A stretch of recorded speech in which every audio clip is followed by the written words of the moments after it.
नमस्कार, आप देख रहे महाबहस और आपके साथ हूं मैं अजय वत्स।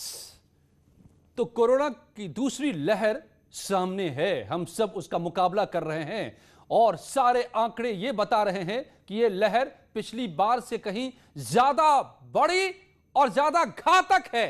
इस बात को अब हमें मानना पड़ेगा, महसूस करना पड़ेगा, क्योंकि अब तक शायद हम इसे रियलाइज नहीं कर रहे थे, लेकिन यह एक सच है। और कुछ ही देर पहले की खबर यह है कि सीएम योगी के दफ्तर में कोरोना घुस चुका है। कई अधिकारी, चीफ सेक्रेटरी कोरोना पॉजिटिव पाए गए हैं और सीएम योगी ने खुद को आइसोलेट कर लिया है। तो क्या यह घातक है ज्यादा? तो कैसे? ज्यादा तेजी से फैल रहा है तो क्यों? और कैसे इस बार दूसरी लहर में हम खुद को बचाएं कोरोना से?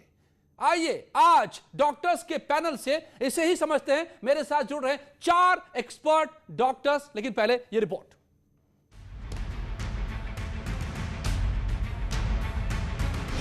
दूसरी लहर ज्यादा कहर। अभी हम लॉकडाउन की तरफ नहीं जा रहे हैं। हम लोगों ने नाइट कर्फ्यू लगाया है और लॉकडाउन की तरफ जाने की आवश्यकता भी नहीं होनी चाहिए, क्योंकि हमें मानवता की जीवन को भी बचाना है और उनकी जीविका को भी बचाना है। कोरोना का इम्तिहान, बुजुर्ग बच्चे सावधान। कोरोना आया तो है, मगर सभी लोग थोड़ा सा जागरूक होकर अपने घर में रहें या आवश्यकता होने पर ही बाहर निकलें। जहां तक हो सके मास्क 100% पहने, उसमें कोई कोताही नहीं होगा, और बाकी अपना कोविड प्रोटोकॉल का पालन करें। सावधानी गुल, लापरवाही फुल। माननीय मुख्यमंत्री जी ने आज सभी जिलों के प्रभारी मंत्रियों को भी, मंत्रीगणों को भी निर्देशित किया है कि हाँ भी कहीं कठिनाई है, उन कठिनाइयों को दूर करने का वो जिला प्रशासन को सहयोग करते रहें। 4 डॉक्टरों से समझिए महामारी का रामबाण उपाय।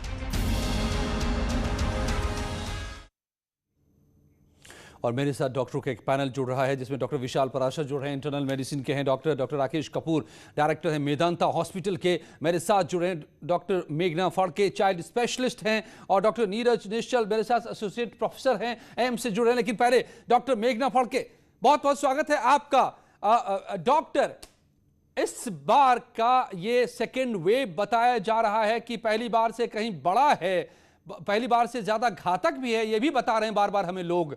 क्या ये बात सही है? और अगर ऐसा सही है तो आप तो पीडियाट्रिशियन हैं, चाइल्ड स्पेशलिस्ट हैं, क्या बच्चों पर भी ये लागू होता है? उनके लिए भी ज्यादा ये इस बार एहतियात की जरूरत है?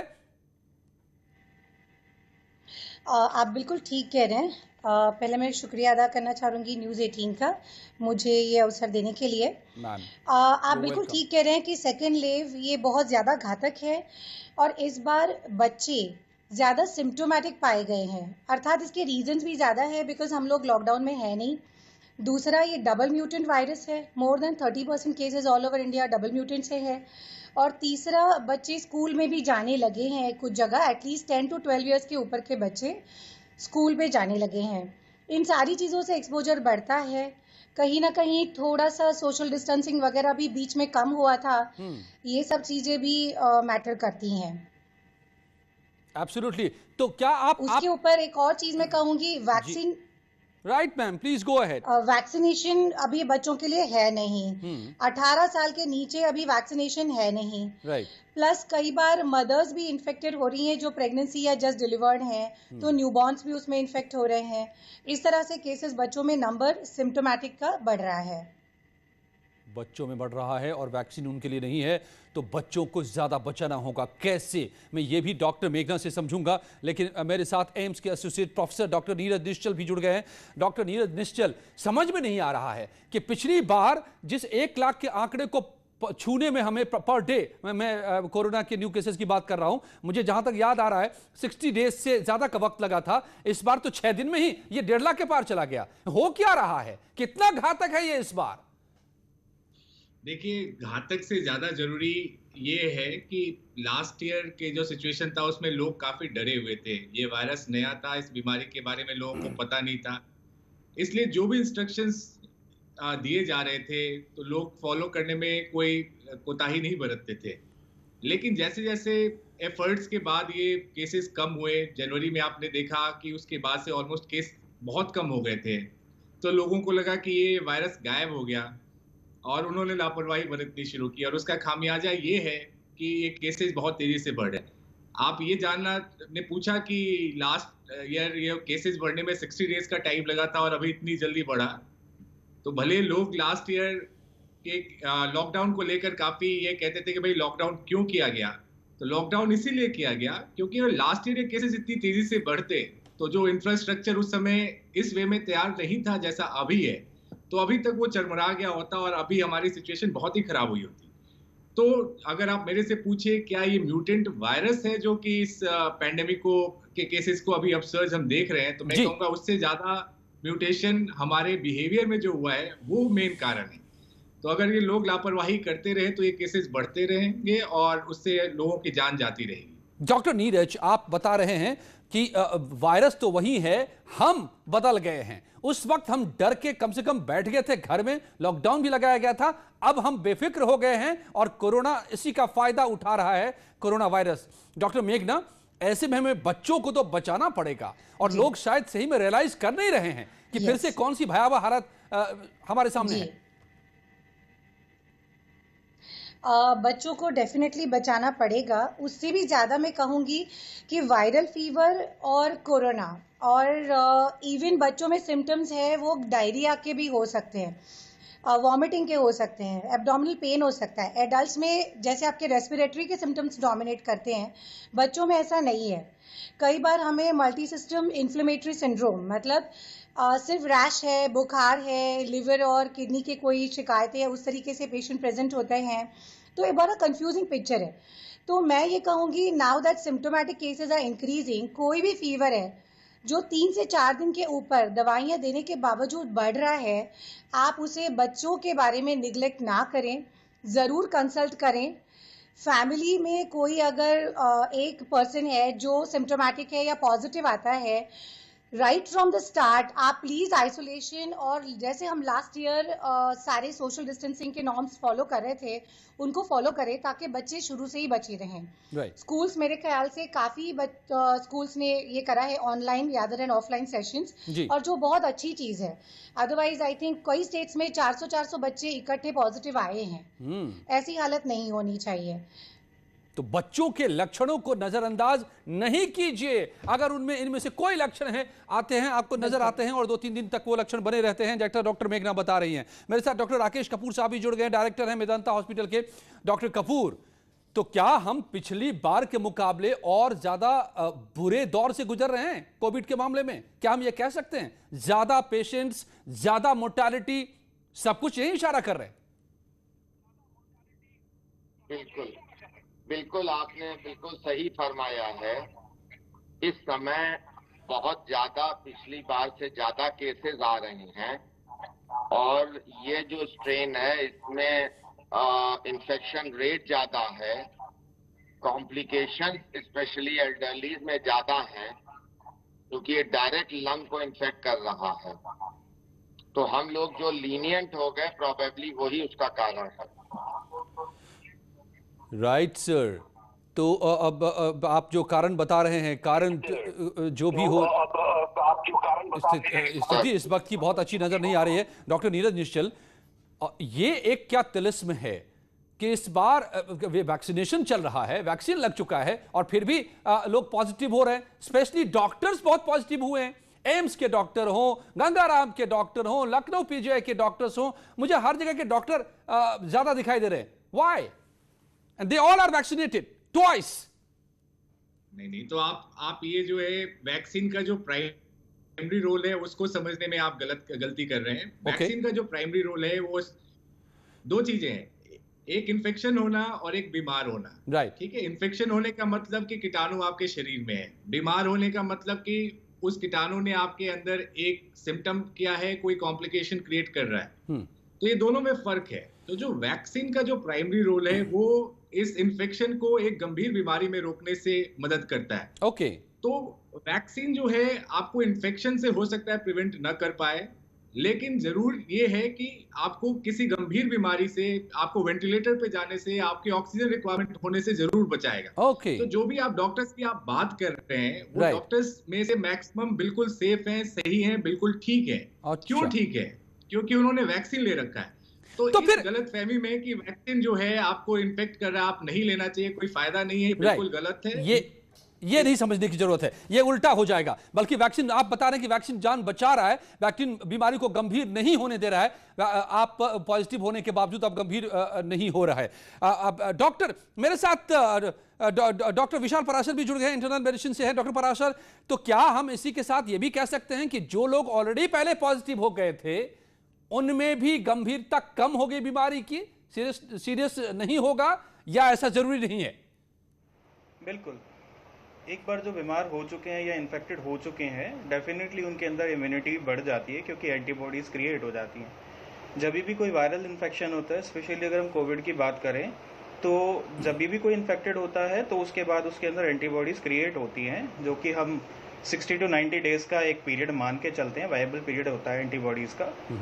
तो डेफिनेटली वायलेंस कम हो जाता है, और मोस्टली डॉक्टर्स जो एक्सपोज्ड होते हैं या जिन्हें वैक्सीन लगी है, उनको ऑलरेडी एंटीबॉडीज बन चुकी हैं।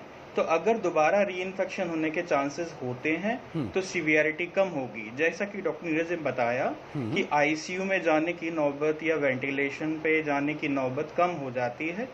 नॉर्मल वायरल जैसे सिम्टम्स आते हैं, खांसी, जुकाम, बुखार, red rashes, such kind of symptoms, ये आते हैं जो कि नॉर्मली घर पे ही ट्रीट हो जाते हैं along with some medicines. Right. Doctor Neeraj, associate professor AIIMS, बहुत सारा रिसर्च भी एम्स कर रहा है इस पे लगातार, हमारे देश में भी चल रहा है, दुनिया में भी। क्या रिपीटेड केसेस आ रहे हैं क्या अभी, जिनको एक बार हुआ उनको दोबारा हो रहा है क्या? अब तो साल भर से ज्यादा का वक्त निकल गया, कुछ तो डेटा है हमारे पास।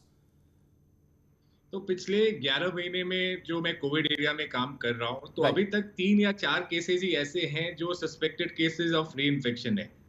तो री इन्फेक्शन अगेन कोई बड़ी चीज नहीं है, जैसे कोई भी इन्फेक्शियस डिजीज में री इन्फेक्शन हो सकता है, लेकिन आपका जो इम्यून सिस्टम प्रीवियस इन्फेक्शन से जो एक्टिवेटेड रहता है, एक तरह से उनकी मेमोरी में स्टोर्ड रहता है, वो आपको एक तरह से हेल्प करता है इस बीमारी को फाइट करने में। ओके। और डेफिनेटली ये वायरस नया है, अब इसकी इम्यूनिटी कितने दिन तक इन्फेक्शन के बाद रहती है अभी भी मैटर ऑफ रिसर्च है।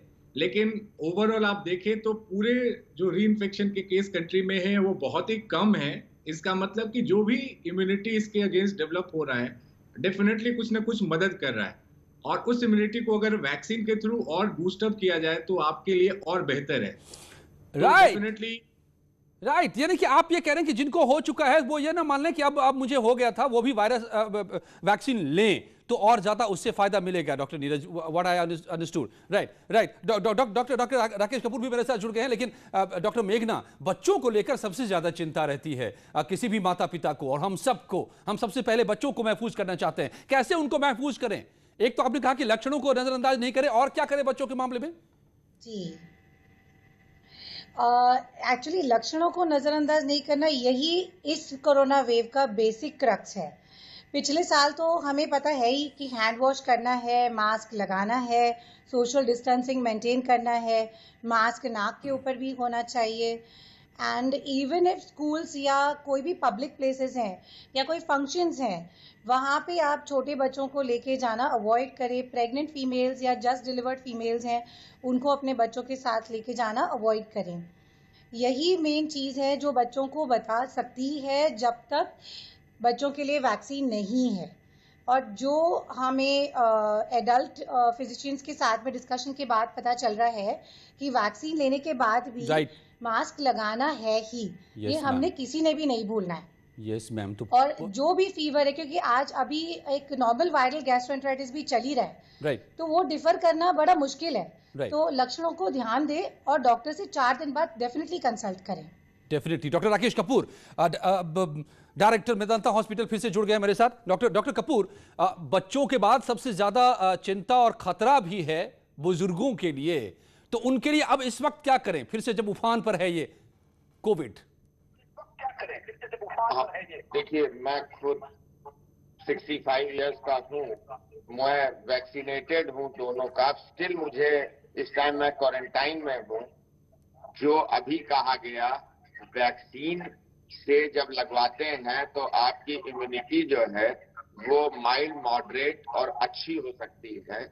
आपको अपने को प्रोटेक्शन के सब मेजर्स लेने हैं। 2 गज की दूरी, मास्क लगाना है, जरूरत ना हो भीड़ में ना जाएं, सिम्टम्स हो तो जांच कराएं, आइसोलेट करें, यही आपको बचा सकता है। Okay, right.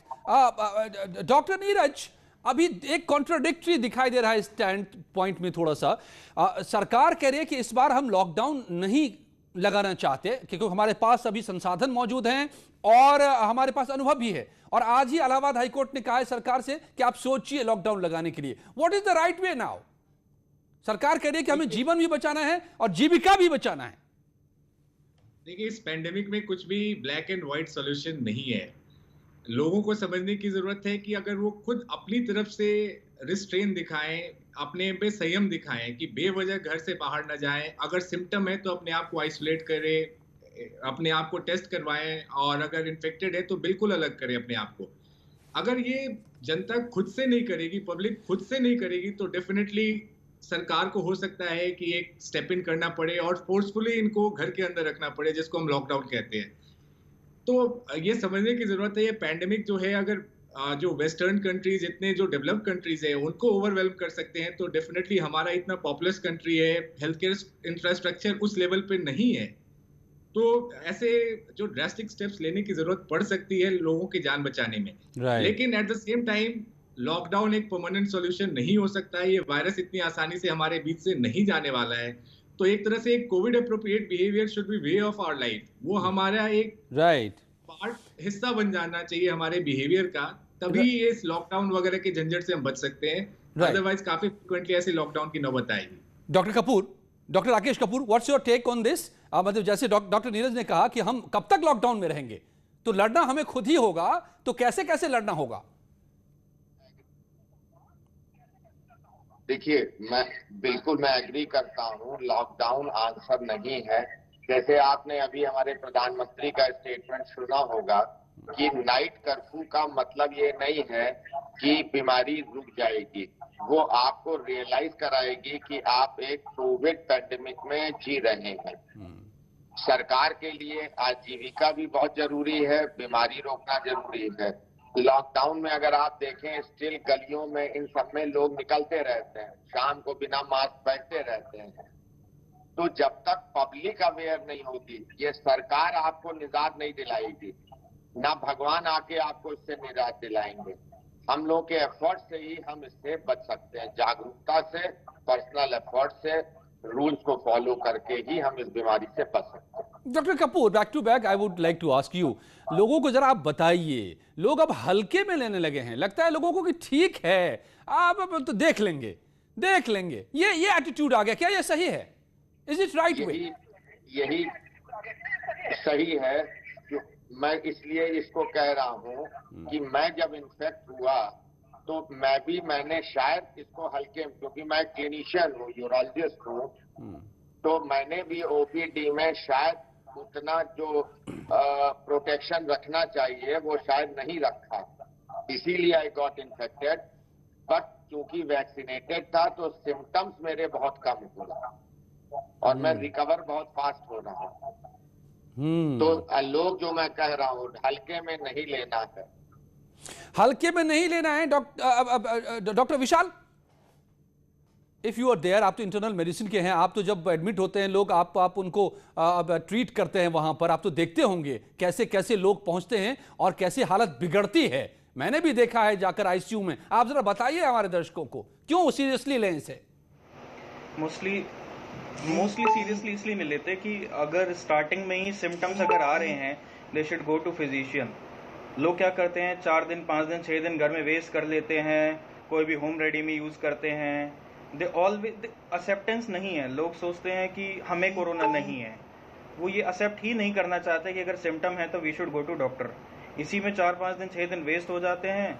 जब वो डॉक्टर के पास जाते हैं उस टाइम फुली सिम्टोमेटिक पेशेंट हो चुका होता है, चेस्ट इन्वॉल्व हो चुकी होती है, पेशेंट का एक्सरे खराब हो चुका होता है, तब वो फिजिशियन के पास जाता है। उस टाइम हमारे पास 2 ही ऑप्शन होते हैं, या तो हम मेडिकेशन दे के प्रॉपर फॉलोअप करके घर पे होम क्वारंटाइन करें। बट आउट ऑफ 100 पेशेंट 6 या 7 पेशेंट ऐसे होते हैं जो बहुत केयरलेस होते हैं या एक्सेप्टेंस जिनमें जीरो होती है, वो फिर ultimately that land up into ICU with a broad infection in chest. और जब चेस्ट इन्वॉल्वमेंट होने लगती है तो फिर there is no other option. Right तो ये तो इस बार डॉक्टर नीरज, क्या इज इट ट्रू कि मोर्टालिटी इस बार ज्यादा है, मृत्यु दर ज्यादा है फर्स्ट वेव के मुकाबले इस बार? देखिए, ऐसा पूरी तरह से मानना सही नहीं है। देखिए, नंबर ऑफ केसेस अगर अचानक से बढ़ेंगे तो मोर्टेलिटीज बढ़ेंगी। मोर्टेलिटी रेट अराउंड 1 से 1.5% या मैक्सिमम 2% तक जाएगा। मोर्टेलिटी हॉस्पिटल्स में इसलिए ज्यादा अपरेंट है क्योंकि लोग अब पहले की तरह सिम्टम होते ही हॉस्पिटल नहीं आ रहे हैं। वो पहले 7-8 दिन घर रहते हैं, जब तबीयत खराब हो जाती है, चीजें आउट ऑफ कंट्रोल हो जाती है, तब हॉस्पिटल में आ रहे हैं। उस समय हमारे पास करने के लिए बहुत ज्यादा ऑप्शंस नहीं रह जाते हैं। इसलिए ये जो मोर्टेलिटी का जो रेशियो है शायद हो सकता है अपरेंटली ज्यादा हो, but at the same time हो सकता है कि अभी जो भी केसेस आ रहे हैं उसमें मोर्टेलिटी ज्यादा हो। बट मैं सिर्फ अपने सेंटर्स के बारे में बात कर सकता हूँ, वो ऑल ओवर कंट्री के बारे में बात नहीं कर सकता क्योंकि अलग अलग इंफॉर्मेशन अलग अलग जगह से आ रही है। लेकिन मेरे ख्याल से जो लोग लेट आ रहे हैं उसके चलते ये मोर्टेलिटी रेट हो सकता है ज्यादा दिख रहा है। ओके, तो ये लेट नहीं करना है, ये भी एक अपने आप में ये बात है। डॉक्टर मेघना, बच्चों के बारे में लोगों ने ये भी मान लिया है, हालांकि ऐसे आंकड़े भी हैं, लेकिन क्या ये सही है अप्रोच कि नहीं? मैं जानना चाहता हूं कि बच्चों पर ज्यादा असर नहीं होता है, इसलिए थोड़ी सी लापरवाही चलती है। कितना रोके बच्चे को, क्या खेलने नहीं दें, बाहर नहीं जाने दें, कब तक रोके, वगैरह वगैरह। क्या ये सही है नजरिया? नहीं, बिल्कुल ये नज़रिया तो सही नहीं है। देखिए, सिचुएशन थोड़ी चेंज हो गई है। पिछले टाइम से वायरस ज़्यादा ट्रांसमिसिबल है, ज़्यादा इन्फेक्शियस है, एंड एज आई सेड कि एक्सपोजर के वेज बढ़ने से बच्चों में इन्फेक्शन बढ़ रहा है। मैं ज़रूर कहूँगी वेरी सीवियर इन्फेक्शन जहाँ पे डेथ रेट और ये सब चीज़ों के बारे में बात करते हैं, compare to adult the numbers are still of course lesser in children, पर there are different presentations in children. अगर इन्फ्लेमेटरी सिंड्रोम हम बात करें 1 in 1 lakh है, पर ये ज़रूर पाया जा रहा है वो जो डिलीटेरियस भी है, डायग्नोसिस भी लेट होता है। तो मैं यही कहूँगी कि आप अपने बच्चे को इन्फेक्शन होने से रोकें। वैक्सीन अभी उनके लिए नहीं है, ये याद रखें। और इंडोर भी चीज़ें होती हैं।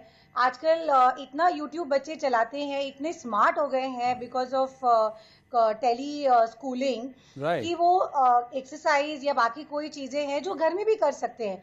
It is just the matter about कि आप अपना नज़रिया कैसे चेंज करें, ना कि ये बोले कि भाई इनको कुछ पॉसिबल ही नहीं है तो इनको हम बाहर भेज रहे हैं। तो हमें स्टेप बाय स्टेप चीज़ें, नज़रिए बदलने पड़ेंगे। पैंडेमिक है, पैंडेमिक में 2 या 3 वेव्स आते हैं। अगर हमें पता है कि मोर देन 5 स्टेट्स अफेक्टेड हैं तो हमें सीरियसली इस चीज़ को लेना चाहिए। एब्सोल्युटली, तो नहीं हल्के में ले सकते, नहीं बच्चे को छोड़ दे सकते ये सोचकर कि कहां रोके। साहब डॉक्टर जो बता रहे हैं, चाइल्ड स्पेशलिस्ट हमारे साथ में डॉक्टर मेघना फड़के। डॉक्टर राकेश कपूर, पहला जब वेव आया था तो एक बाढ़ सी आ गई थी प्रिवेंटिव स्टेप्स की लोग, जिसमें कि नीम हकीम से लेकर के और तमाम तरह की दवाइयां भी शामिल थी। इस वक्त क्या कहेंगे? अब तो तजुर्बा है 1 साल का हमारे पास। देखिए, मैं एक पहले तो आपको स्टोरी सुनाऊंगा, फिर आंसर दूंगा शॉर्ट में। लखनऊ में एक शहीद पथ है, तो उसमें एक्सीडेंट बहुत हो रहे थे। तो मैं एक मीटिंग में था, तो लोगों ने ये क्वेश्चन उठाया कि इसका नाम शहीद पथ बदल दीजिए। तो मैंने फिर वहां ये कहा कि अगर हनुमान पथ रख देंगे तो क्या हनुमान जी आके एक्सीडेंट्स को रोकेंगे? नहीं, जागरूकता की आवश्यकता है। तो जो सब लोग कह रहे हैं, हमको जागरूक होना है। दवाएं जो लोग बातें कर रहे हैं, इनका कोई अभी क्लिनिकल एविडेंस नहीं है। ये एक्सपेरिमेंटल ड्रग्स हैं। कोई ऐसी जैसे HIV की दवा, CV की दवा, ऐसी कोई दवा फुल प्रूफ नहीं है। इवन आप रेमडेसिविर की बात करते हैं, आइवरमेक्टिन की करते हैं, डॉक्सी देते हैं, जिथ्राल देते हैं, ये सब प्रोफाइलेक्टिक मेजर्स हैं, कोई क्लिनिकली प्रूवन नहीं है। आपको बीमारी से सिर्फ जागरूकता ही बचा सकती है। जागरूक बने रहना होगा डॉक्टर नीरज। तो जागरूकता में हम तो ये जानते हैं कि मास्क जरूरी है, 2 गज की दूरी है, इतना तो हम अब रट गए हैं। मान नहीं रहे हो अलग बात है, लेकिन रट तो गए हैं। इसके अलावा जैसे लोग काढ़ा पीने लगे थे, जैसे लोग एलोवेरा के जूस, तो ये जूस वो जूस तमाम पीने लगे थे, क्या वो सभी काम करता है क्या? देखिए, अब वो काम करता हो या ना करता हो, सिम्टोमेटिक रिलीफ जरूर दे सकता है। लेकिन ये बहुत क्लियर है कि जो कोविड एप्रोप्रिएट बिहेवियर की हम बात करते हैं, चाहे वो मास्क हो, फिजिकल डिस्टेंसिंग की बात हो, हैंड हाइजीन की बात हो, और अगर बेवजह घर से बाहर नहीं निकलने की बात हो, या फिर अगर आप में कोई भी सिम्टम है तो अपने आप को दूसरों से अलग करने की जो टेंडेंसी है, इस टोटल थिंग को हम एक सोशल वैक्सीनेशन की तरह देख सकते हैं। तो ये सोशल वैक्सीनेशन, बायोलॉजिकल वैक्सीनेशन, इन दोनों चीजों का अगर पालन करें तो मुझे नहीं लगता लॉकडाउन की जरूरत पड़ेगी। लेकिन लोग, यहाँ पे डेमोक्रेसी है, जब तक डंडे की चोट नहीं पड़ती है तो लोग डेमोक्रेसी की बात करते हैं। जब जान जाती है तो फिर डॉक्टर्स की गलती है, उन्होंने ये नहीं प्रोवाइड किया, वो नहीं प्रोवाइड किया। समझने की जरूरत है, ये पैंडेमिक है, इन्फेक्ट होंगे लोग, बीमार पड़ेंगे कई लोग, क्योंकि जाने जाएंगे। राइट। जरूरी नहीं कि आप अपनी गलती से इन्फेक्ट हो, आप किसी और की गलती से भी इन्फेक्ट हो सकते हैं। वो इन्फेक्शन आप अपने घर ला सकते हैं, अपने वल्नरेबल पॉपुलेशन जो भी आपके घर में उसको दे सकते हैं। तो ये सब हमें समझने की जरूरत है कि हम उम्मीद करते हैं कि सरकार हमारे लिए काम करेगी, जबकि हम शुरू से कह रहे हैं कि ये पब्लिक पार्टिसिपेशन के थ्रू ही हम इस पेंडेमिक को कंट्रोल कर सकते हैं, कोई और सॉल्यूशन नहीं है। That's a big thing, bottom line, कि हमें, हमारे पास डॉक्टर कपूर भी कह रहे हैं, इतने बड़े डॉक्टर हैं डॉक्टर कपूर, वो भी कह रहे हैं कि कोई दवाई है नहीं, इस बात को आप मान लीजिए अभी भी, और वैक्सीन भी सिर्फ बचाव कर रहा है, पूरी तरह से वो दवा नहीं है। डॉक्टर राकेश कपूर, तो एक चीज अभी हम लगे हाथ ये भी बता दीजिए कि कौन सा सिम्टम, कौन से वो लक्षण, कब अलार्म हो जाने की जरूरत है, कब तुरंत डॉक्टर से संपर्क करने की जरूरत है?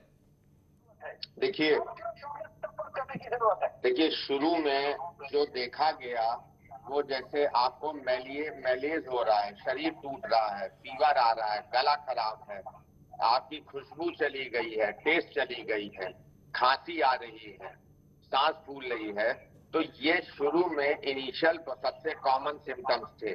बट अब लोगों का कहना ये है कि जैसे अभी और लोगों ने कहा कि even it can present as a diarrhoea, it can present as change in your bowel habits. तो इस समय ये कहना बहुत मुश्किल है, it can present with any of the symptoms. तो आपको केयरफुल रहना बहुत जरूरी है इन सारी चीजों को देखते हुए। ओके डॉक्टर राकेश, आप फिर से जुड़ गए हैं मेरे साथ। डॉक्टर विशाल पराशर, आप जरा हमें ये बता दीजिए, अगर हो ही जाए तो पैनिक भी तो हो जाने की जरूरत नहीं है ना, इलाज हो जाता है, आप ठीक कर देते हैं करीब करीब 98% से ज्यादा लोगों को। मोस्टली पेशेंट्स को मैंने यही देखा है कि अनटिल अनलेस उन्हें पता नहीं है, उनकी RT-PCR पॉजिटिव नहीं आई है या चेस्ट CT में अगर कोई फाइंडिंग नहीं आई है, तब तक they are fine. As much as जैसे ही उन्हें पता चलता है कि RT-PCR पॉजिटिव है, they are Covid positive, they started panicking, anxiety attack आने लगते हैं, उनको अननेसेसरी सिम्टम्स फील होने लगते हैं। प्रीवियसली 1 घंटे पहले आप पेशेंट से बात कर रहे हो, पेशेंट इज परफेक्टली फाइन, वो ये कह रहा है I have no complaints, everything is fine. जैसे ही उसकी RT-PCR की रिपोर्ट पॉजिटिव आती है, पेशेंट को अचानक से चेस्ट डिस्कम्फर्ट फील होने लगता है, पेशेंट ओवर एंजियस होने लगता है, उसकी पल्स रेट बढ़ने लगती है और जिसकी जरूरत नहीं है, सांस चढ़ने लगती है। तो मैं ये कहूंगा तो मैं ये कहूंगा जस्ट इतना ही वक्त था, लेकिन इस पैनिक होने की जरूरत नहीं है, मगर पूरी तरह से मजबूती से फिर से उसी सावधानी की जरूरत है जो लॉकडाउन में हमने अपनाई थी, सेल्फ इंपोज्ड लॉकडाउन। खुद से हमारे ऊपर, अपने ऊपर लॉकडाउन लगा लीजिए, क्योंकि इस बार हालात और खराब हैं पिछली बार के मुकाबले, और लॉकडाउन नहीं लगाया जा रहा है। तो शिकार हम ही आप बनेंगे, तो संभल जाइए। धन्यवाद आप सबका मेरे साथ जुड़ने के लिए। और अपर्णा के